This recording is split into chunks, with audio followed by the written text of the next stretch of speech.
Estamos hoy con Paola Vergalo, que es doctora en Derecho por la Universidad de Stanford. Antes de eso estudió abogacía en la Universidad de Buenos Aires y ahora es profesora adjunta en la Universidad de Itela, donde enseña Derecho. También es investigadora adjunta del CONICET.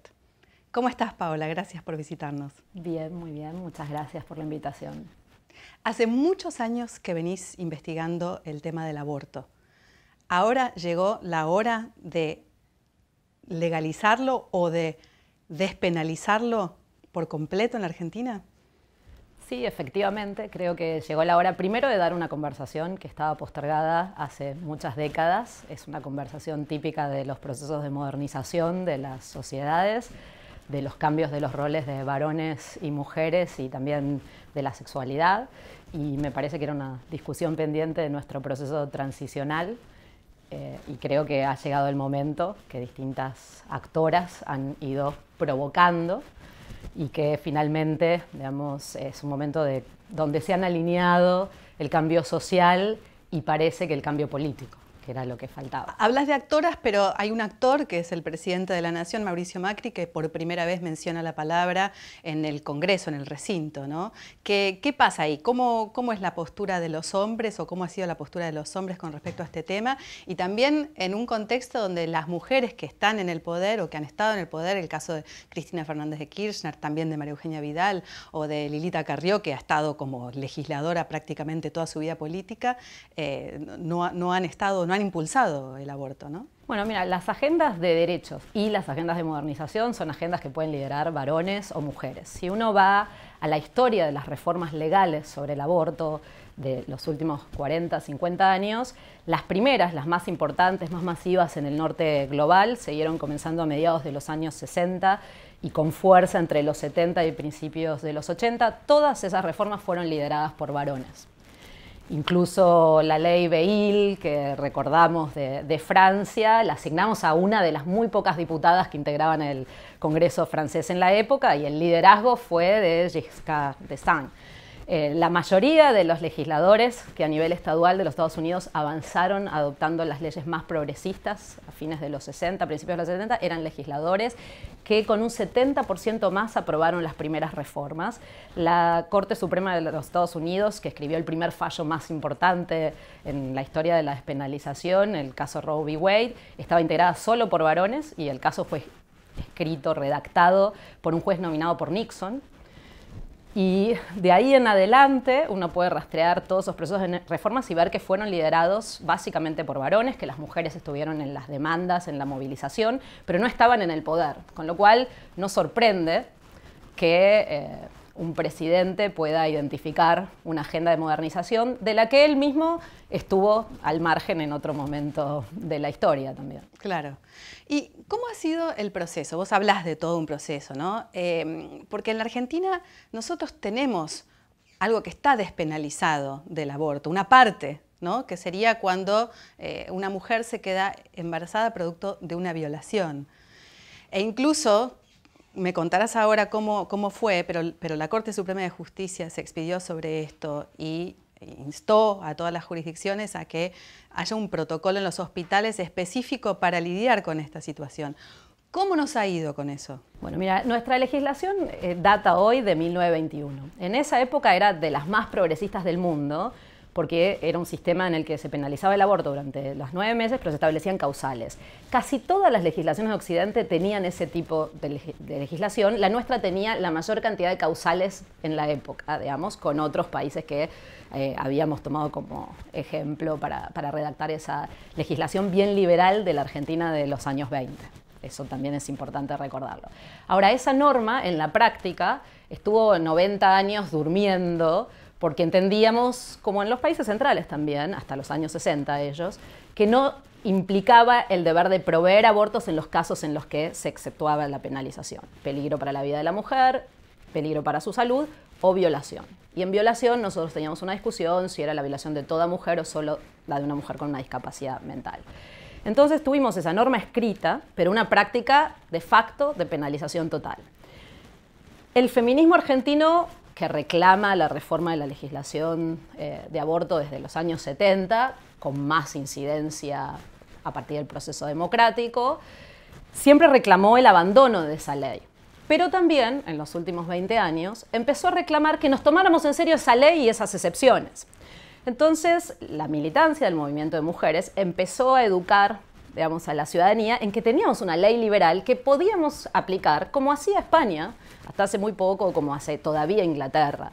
Esa ley liberal la tratamos de aplicar, se convenció a los poderes ejecutivos de la nación o de las provincias que emitieron protocolos. Finalmente un caso que vos mencionás, el caso Fall, en el año 2012 hizo que la Corte aclarara que la norma que establecía el permiso para abortar por violación era una norma constitucional, que no había devenido inconstitucional como se decía alegando que en 1994 se había reformado la Constitución, que era una norma constitucional, que era compatible con todos los compromisos en materia de derechos humanos que tiene la Argentina. Y además la Corte aclaró que toda mujer violada tenía un derecho al aborto. Eso quiso decir que entonces esas causas de aborto que eran legales debían implicar que el sistema de salud del país, sus 24 subsistemas, proveyeran esos abortos. Y a partir de ahí entonces empezó la lucha por implementar ese fallo. Y ahí no nos fue bien.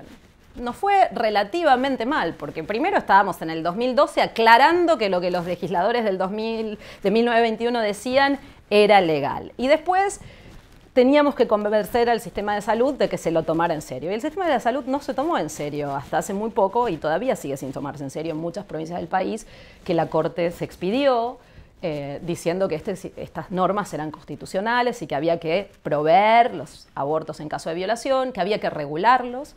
Y también la Corte advirtió que no proveer esos abortos generaba responsabilidad internacional para el país y también, por supuesto, responsabilidad administrativa, penal, civil para los profesionales que no hicieran esos abortos. Sin embargo, hasta hoy hay provincias que han regulado más conservadoramente que lo que la Corte exigía, hay otras que no han regulado y hay solo 10 provincias que se han ajustado a las instrucciones de la Corte. Y yo creo que esto es parte de algo más profundo, de un fenómeno de relativismo legal que tenemos los argentinos y las argentinas, que implicó además que la dirigencia política no acompañara la práctica de cumplir con esta orden de la Corte. Así como el fallo Clarín se empezó a implementar al día siguiente, el fallo de aborto todavía hoy no se implementa en el país. Por eso hay como una discordancia entre empezar a debatir la ampliación de un derecho cuando todavía no podemos implementar esa partecita que acordamos tantos años atrás. Es decir, hoy en día, ¿qué implica esto? Porque a veces uno teoriza demasiado, ¿no? ¿Qué implica una mujer que es violada y está embarazada y va a un hospital público y firma, yo fui violada, porque creo que es así la forma, ¿no? Sí. O sea, tiene que hacer una declaración jurada, decir, yo fui violada. ¿Puede que no sea atendida? Depende del lugar del país donde esté e incluso en las jurisdicciones donde hay protocolos y algunos hospitales lo hacen, puede ir a un hospital donde no se haga, porque hay objetores o porque simplemente dejamos no hacer, digamos. Entonces, la verdad es que está absolutamente atravesado por la subjetividad porque no ha habido un compromiso de política pública con perfil alto. Esto no es solo una cuestión del derecho, no es solo regular, es hacer cumplir las reglas y como todos sabemos, este es un tema que atraviesa a muchas personas subjetivamente que no pueden diferenciar sus creencias de sus funciones profesionales y sus deberes frente a los derechos de las pacientes. Entonces lo que sucede es que cuando además el arco político de la gestión pública no se compromete con la exigibilidad de estas normas, cada uno cree que puede seguir administrando sus creencias sin respetar, digamos, los derechos de las mujeres. Entonces, lo que sucede hoy es que es absolutamente contingente al lugar del país en el que estés y el momento en el que vayas a un servicio de salud, porque te toca el profesional que todavía sigue creyendo que no está obligado, que sus creencias priman por sobre los derechos de la mujer y ese aborto se deniega, o lo que sucede es que las mujeres no creen que el sistema se haya tomado en serio este deber de proveer los abortos y entonces las mujeres tampoco van. Otra pregunta sobre la realidad, sí, digamos, porque a veces también teorizar sobre si es punible o no es punible. ¿Las mujeres hoy van a la cárcel cuando abortan? Lo que nosotros tuvimos siempre fue una norma que penalizaba, un entendimiento de que las permisiones en realidad estaban eliminadas o no estaban escritos, pero lo que no tuvimos realmente como comunidad fue el interés masivo en meter a todas las mujeres que podríamos haber metido presas por haber abortado. Entonces lo que hemos tenido es un claro doble estándar de uso de la política criminal. Usamos la norma criminal por su función simbólica, pero nunca nos tomamos en serio la protección de la vida en gestación pensando en salir a investigar todos los datos que tenemos por año, con nombre y apellido, de mujeres que ingresan al sistema de salud por una complicación del aborto. Algunas de las cuales tienen abortos espontáneos, pero la minoría de esas mujeres tuvieron abortos espontáneos. Si nos tomamos en serio la penalización, deberíamos haber tomado esos registros y haber ido a investigar a todas, incluso a las que tuvieron los abortos espontáneos, porque podrían estar mintiendo. Hasta que no lo probemos, no sabemos. Eso es un gran disparate, por supuesto. Y entonces lo que sucede es que como sociedad hace mucho que tenemos un acuerdo de no penalizar, aunque ese acuerdo tampoco es total. Hay algunos lugares, sobre todo provincias, lugares más exentos del control, digamos, donde a veces se dan abusos como los que vimos en los últimos años en el caso Belén. Ese caso no es un caso que representa una situación masiva de puesta en cárcel de las mujeres. El caso Belén. Pero representa ese caso extremo en el que distintos actores de un sistema de salud se ensañan con una mujer y distintos actores del sistema penal también se ensañan. Porque en la mayoría de los casos en los que ha habido denuncias, porque siempre ha habido denuncias, siempre ha habido mujeres denunciadas, ha habido juicios.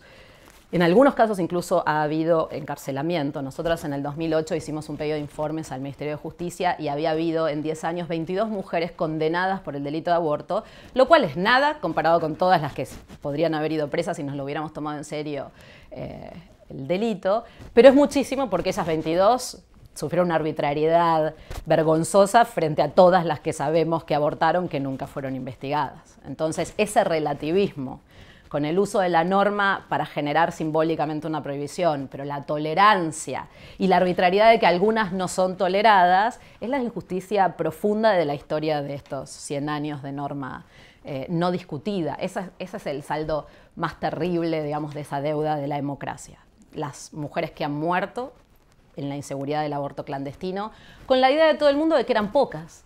Eran mujeres, eran seres humanos nacidos con sus vidas, con sus hijos en muchos casos, con riesgos a veces para su salud, algunas que habían sido violadas, que recurrían al sistema clandestino y muchas de ellas, 3.000 y algo, dejaron su vida en ese tabú colectivo.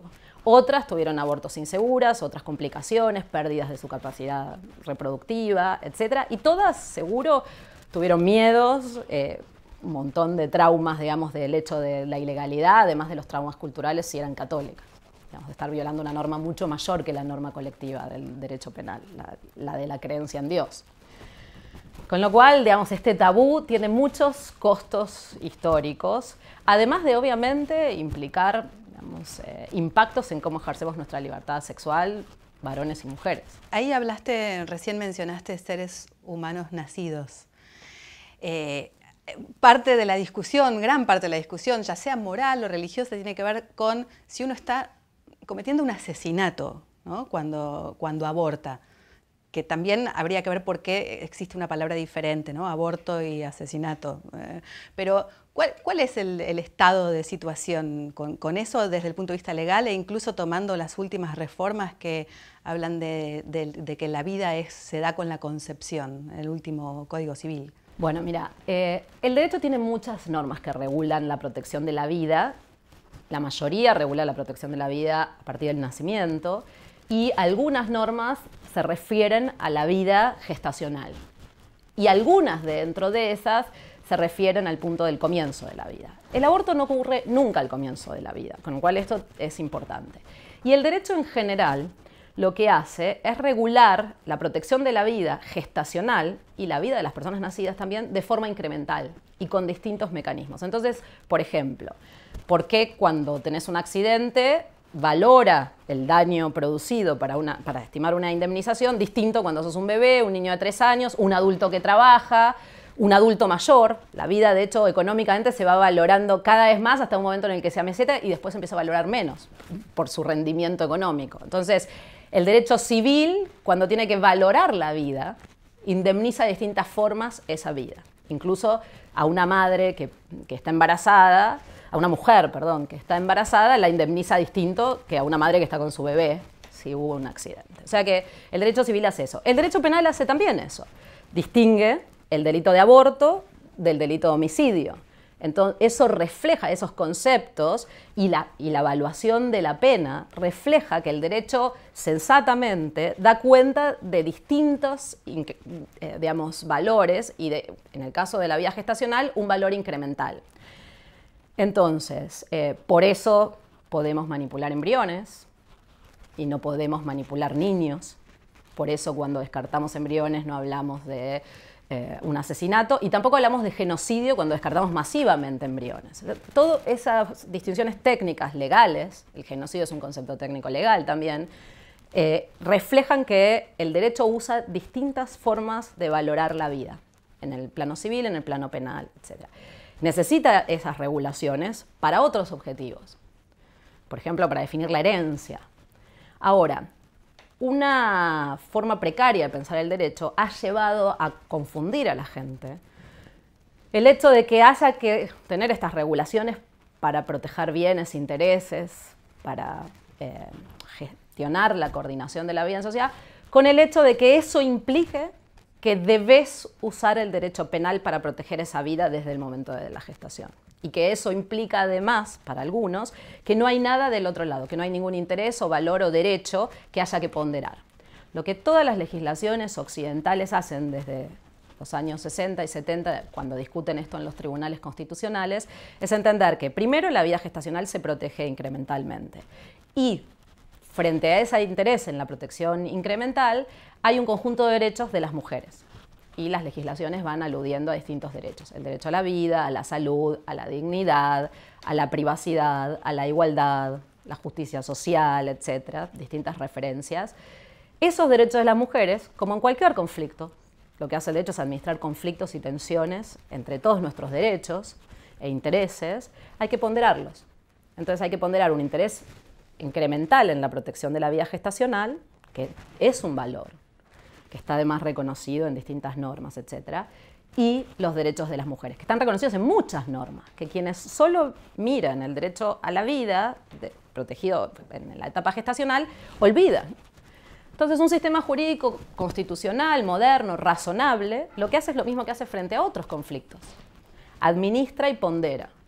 Y en esa ponderación, lo que se ha considerado son que hay derechos e intereses en esa protección de la vida gestacional que van creciendo y entonces por eso se va modulando de distinta forma cómo se regula en el embarazo temprano, en el segundo trimestre y en el tercer trimestre. Nunca igual el hecho de que haya un interés social en la protección de la vida gestacional implica un deber de usar la política criminal para regularlo. Porque esa es otra segunda decisión. Uno reconoce que hay intereses, derechos y después elige de un menú de opciones, de herramientas que tiene la legislación de las democracias constitucionales para ver cómo induce simbólicamente a la sociedad a respetar ciertos valores, o en realidad lo que hace es traduce los valores de la sociedad en su derecho, y después también quiere inducir conductas. Entonces el derecho penal aquí funciona para desincentivar supuestamente.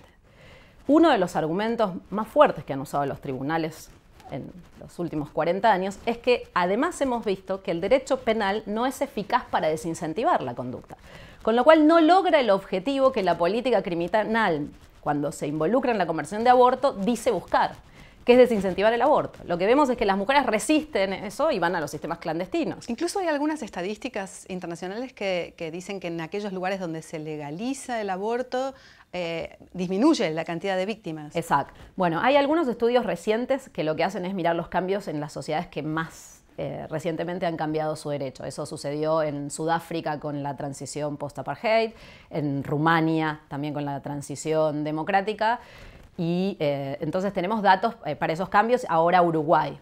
Y ahí estamos midiendo cambios recientes. Pero los datos más interesantes son datos viejos de la mayoría de los países que legalizaron en los años 70 y 80. Hay que ir a buscar esos estudios donde es mucho más contundente porque en esa época las cifras eran más parecidas a las que tenemos hoy nosotros aquí. Y esos estudios hechos en California a nivel estadual con el pre y post legalización muestran datos muy contundentes de las primeras etapas de legalización que vivió el norte global. Había ahí muchos más datos previos para estimar el cambio y mucha más capacidad de recursos para observar el post efecto, digamos, de la legalización. Hay varios estudios en ese sentido, hoy son viejos, pero son estudios que muestran el proceso en los países centrales, que fue más temprano que entre nosotros. ¿Mueren menos mujeres allá donde el aborto es legalizado? Se reduce la incidencia del aborto inseguro en la estadística de muerte materna. ¿Y hay menos abortos? Eso también es difícil de estimar, porque como sabés, lo que hay antes de la legalización es una estimación de una cifra negra. Y lo que vas a tener después es un registro. Entonces, lo que puede pasar es que puedas registrar más, porque como son legales, puede ser que creas que subió la demanda. Lo que pasa es que se te está blanqueando una cifra negra. Con lo cual, medir exacto si baja o sube inmediatamente después de la legalización es más complejo. Ahora bien, con los años, los abortos sí bajan. Cuando hay registro de legalización, en las cifras de legalización no hay subidas y no hay subidas proporcionales, digamos, a lo que puede ser el aumento de lo que uno hubiera esperado dado la suba de la población. ¿Cómo crees que se va a dar el debate? Creo que el debate está llegando tarde a la sociedad argentina. Creo que la política está recogiendo algo que estaba pasando, que tiene claramente un corte generacional, porque es parte de este proceso de modernización. Creo que además Buenos Aires es una ciudad muy moderna en muchas cosas y estaba muy rezagada. Ahí hay desigualdades grandes en el país entre centros urbanos y no urbanos, etc. Entonces creo que los centros urbanos del país hacía más que tenían estas conversaciones en lo privado, que hay más movilización, como vemos en las calles, sin inhibiciones respecto a abrazar consignas en este tema, y que la política lo que está haciendo es recoger el cambio cultural con el corte generacional, con lo cual a los que no pudieron hablar del tema durante muchos años hay que hacerles, digamos, una actualización veloz para desarmar el tabú. Entonces creo que socialmente hay muchas formas en las que partir este diálogo. Una importante es la generacional. Creo que mi generación para arriba y bastantes años para abajo, por lo menos para los que tienen promedio 30 años, vivió en ese tabú. Y ahora está un poco desconcertado y necesita como que es la mayoría de los diputados. Exactamente. Entonces, por eso la política llega tarde. Pero la política también está viendo las calles, está viendo lo que ha hecho el movimiento de mujeres, también lo que han hecho el arte, la cultura, las redes sociales, que son importantísimas, y muchas organizaciones de la sociedad civil más profesionalizadas. Todas ellas han trabajado mucho y lo que vemos entonces es que finalmente se ha producido ese cambio más masivo generacionalmente y ahora lo que hay que hacer es sumar ese conocimiento técnico que se estuvo produciendo para educar a estas generaciones que no pudieron hablar y no pudieron acercarse al conocimiento, porque a mí me parece también importante eso, al conocimiento del derecho, al conocimiento de la salud pública, porque el tabú nos impedía ver la información. Cuando alguien decía, yo estoy en contra del aborto porque tuve un aborto espontáneo, estaba negando la ciencia. La ciencia diferencia claramente, y la medicina desde hace mucho, que no es lo mismo como fenómeno un aborto espontáneo que un aborto inducido. Entonces, la negación del estado del conocimiento solo es explicable como un tabú. Y es imperdonable en un liderazgo, por supuesto. Porque ahora ya no vos es... acá nos estás dando un montón de argumentos basados en lo jurídico, en la salud pública, como recién mencionabas. ¿Vos te imaginás que esos argumentos van a estar en el centro del debate en diputados y en el Senado? ¿O más bien temés que vuelva a meterse esta, digamos, irracionalidad o creencia o moral propia de los miembros del Congreso? Yo creo que obviamente este es un tema que nos atraviesa a todos moralmente y en nuestras creencias, a los ateos, a los agnósticos y a los creyentes en todas las religiones. Digamos, la visión sobre la sacralidad de la vida es parte de lo que un ser humano tiene o no. Incluso siendo un humanista, un laico, uno puede creer que hay algo ahí que es especialmente valioso. Entonces eso va a estar, eso no es eliminable. Lo que creo que la Argentina tiene hoy es una sociedad que distingue entre las creencias de sus dirigentes y la posibilidad de hacer de esas creencias una razón pública para legislar.